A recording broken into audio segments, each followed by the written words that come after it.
Where there's thunder, there's lightning. John Nada.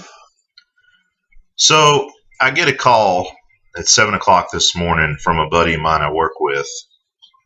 And just to set a little bit of the backstory, I don't know how many of you guys are Army reservists or been in the reserves or been in the military, active or otherwise, but every employer that I've ever worked for, with the exception of maybe one, has had an issue with me doing the reserves. Even though when they hired me, they knew I was doing it.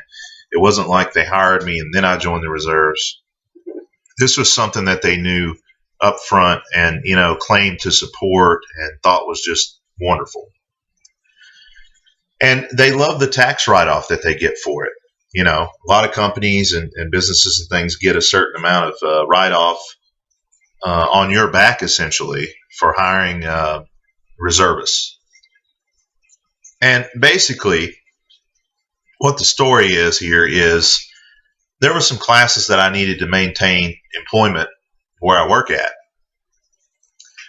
And in the area that I'm located, they don't generally offer these classes, in abundance like they do in some more major metropolitan areas. I mean, I basically live in an armpit of a town.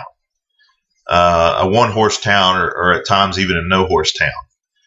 And to do anything, it's about an hour's drive or more to get anything done. And so when the classes are offered, you've got to strike while the iron is hot. Well, one of the times that I tried to take one of the classes, I wasn't able to do so because of a obligation that I couldn't. I mean, it wasn't some little obligation or whatever. I couldn't move the chess pieces around, so to speak, so I wasn't able to take it, which wasn't a huge deal because, they give you so much time to take it. Well, a couple months back, I come back from my 2 weeks military annual training, and they're offering the classes. And so, and they're not offering them that far away, and they're offering them in an area where I would be able to cover all the costs as far as lodging and everything else went.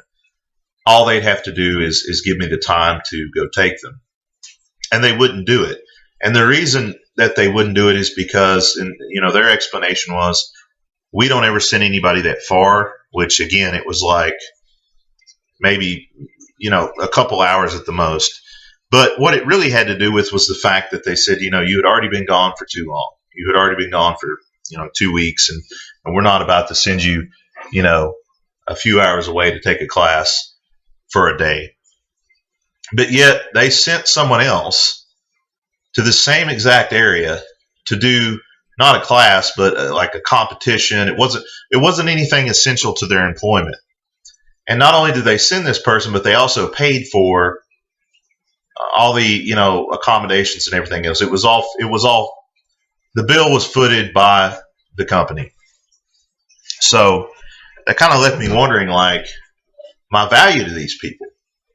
And apparently, so not too long ago, a couple of weeks ago, I found where they're offering the class pretty much in that same area, but they're actually offering the two classes that I need all at once. And when I put in for it this time, I made sure to let them know that, everything down to the class itself is going to be paid for by me. Because a couple days before that, or about a week before that, I got pulled into the office of one of the supervisors, and they were asking me if I was thinking about leaving, to which I just was kind of like, it's not that I'm thinking about leaving, it's the fact that if I don't get these classes, that I'm going to have to figure something else out because I will no longer be able to maintain employment here. I think they give you a grace period if you don't get them within a certain amount of time. And so basically they paid a lot of lip service to, I don't know why the administration and all this is doing this, but we'll get you the classes. We've got contingency plans in place. But the reality of it is it's like, well, why are we waiting to the last minute to get somebody classes that they need to maintain, gainful employment? So like I said, I went out of my way to just go ahead and cover myself because, at the end of the day, they don't really care if I get the certifications and stuff I need or not. So all that being said, there was sort of a bitch session thrown over it where, my name got kind of drugged through the mud. Now, mind you, they did it on my day off when I wasn't there. None of this has been said to my face. It's all been behind my back. And basically, they were telling a lot of half truths about, they're paying half of the cost and all that. And it's like, no, I even put in the time off request that I would be taking care of everything. So, a lot of this goes back to one of the things that was mentioned in the bitch session that they had about it behind my back was that it's not our fault that you have drill. And I just wanted to bring up the point, if you're thinking about doing the Army Reserves, don't. Because whether intentionally or unintentionally, it will hold you back in every aspect of your career. Because they will hold it against you. The employers will hold it against you. And not only that, the reserves, depending on what unit that you're in, is also under the impression that the most important thing in your life is the reserves. So you get it from both ends, and you have to please two masters. And we know what the scripture says about serving two masters.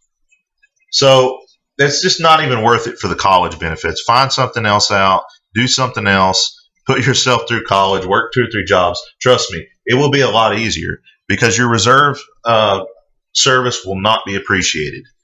When they first hire you on, it's thank you for your service. And about 3 or 4 months in, it's you're leaving again, which is kind of funny because this individual that they, all expense paid for them to go and do this non-essential function a couple hours away and paid for, they have come out now and said that, because there's a certain level of camaraderie, there's a certain level of, razzing each other's balls, so to speak.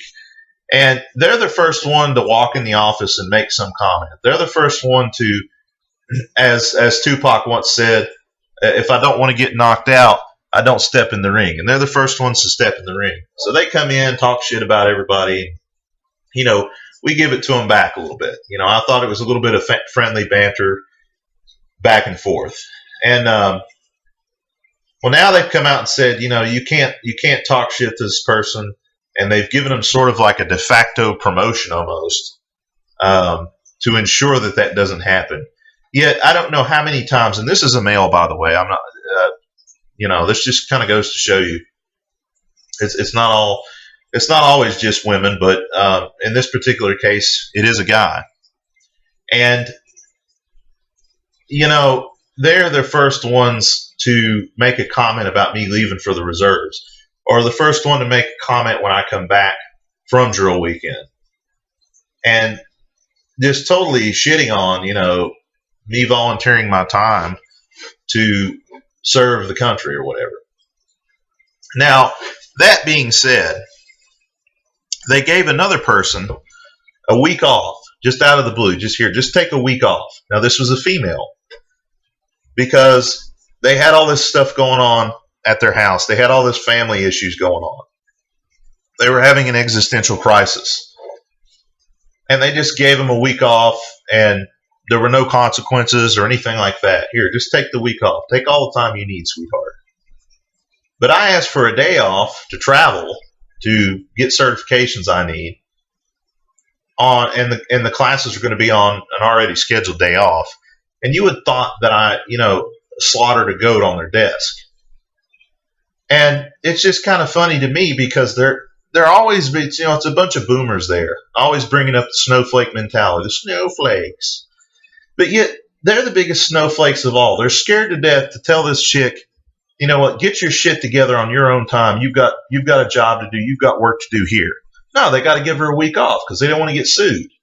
But I guarantee you, if a male employee had those same issues and had asked for a week off, they would have told him to buck up, boyo, man up, quit being a pussy, get the stand out of your vagina, and he would have been asked the fuck out on that. So I make this point because I really would. I would like to hear from anybody that's a reservist or has done the reserves about how their employer treats that whole obligation. Because essentially, I feel like I'm getting the message that as long as I'm in the reserves, that, you know, that I better not expect any kind of like promotion or career advancement or anything else. And, you know, when I take time off, like I took time off for a wedding.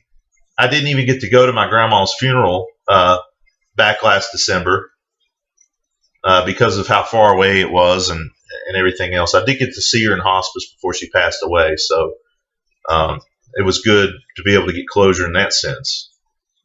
But my place business acts like the only time that I'm allowed time off is if it's for the reserves. And it's especially true if you're a single guy, no kids and no wife. They just expect you to be at work 24/7, you know, 365 days a year, because your life, what you've got going on outside of work, you know, your family, it's not as important as the married guys. And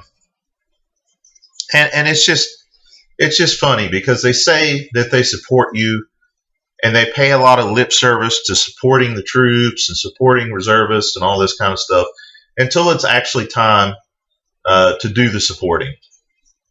Until it's actually time to step up and stand behind somebody. And a lot of it has to do with the local yokel effect is what I call it. I've noticed here as well as other places, and I've moved around a lot of places. You know, the first formative years of my life, I was in the same town. And then after that, basically when I came of age, we moved around, you know, once every 4 to 5 years. So after that, it was kind of hard to put roots down. It was kind of hard to network, because the minute that you would, you know, get a group of friends or whatever, it was time to move on to the next place. And then, of course, you know, having been in college and then leaving there and going to the active duty service and then leaving from there and so on and so forth, it is difficult to network and know as many people as it would be for somebody that's stayed and grown up in the same town that they have always been in. And so you get the local yokel effect. And a lot of these promotions, a lot of these advancements and things like that are not based off of who's most equipped and qualified for the job, or who. I'm going to tell you right now, it's never based off of how hard you bust your ass, because they want to keep you in that position because you make them look good. And they're scared to death to promote somebody from where they're at because they may not be able to fill that position with somebody just as good as you. That, and they're worried that you're after their job. So what do? They give it to their friends. They give it to the local yokel, the guy that's, you know, born and raised and you know, stayed in the same town his whole life. The good old boy effect. You know, they give it to the guy that they know is no threat to their position. You know, because they can't afford to, you know, never be too good at your job, because then you'll be too valuable to replace. And that's what they do. It's all a foregone conclusion. They already know who they're giving the promotion to. They already know who they're giving the raise to, who they're giving all the training to and career advancement opportunities to. You know, it's almost as if you'd be better off not worrying about getting any kind of college education, not worrying about developing any other skill, but worrying about developing the one skill that matters, and that is how to suck a cock and give a hand job. Because when it comes down to it, and that's why I don't understand, you know, it's laughable when employers ask for loyalty. It's laughable when, you know, they ask you to make them your priority, because the minute it doesn't work out for them, it'd be just like my grandpa, you know, worked 2 different factory jobs, 18 years, 2 different times, and they kicked him on the butt, sent him out with a gold watch, and said, "Good luck, brother." And that's really what they think of you when it comes down to it. So, MGTOW, just remember, it's important to focus and cultivate things in your life that are going to get you where you want to be. Don't rely on a career. Don't rely on an employer. In fact, one of the things I've started kind of looking into is learning about plumbing, because I have a little bit of background in that, and eventually buying my own van and starting my own plumbing business. Work for yourself, guys, because if you work for somebody else, if you put your fate and your future in the hands of somebody else, they're not going to do what's best for you. They're going to do what's best for them and best for their bottom line.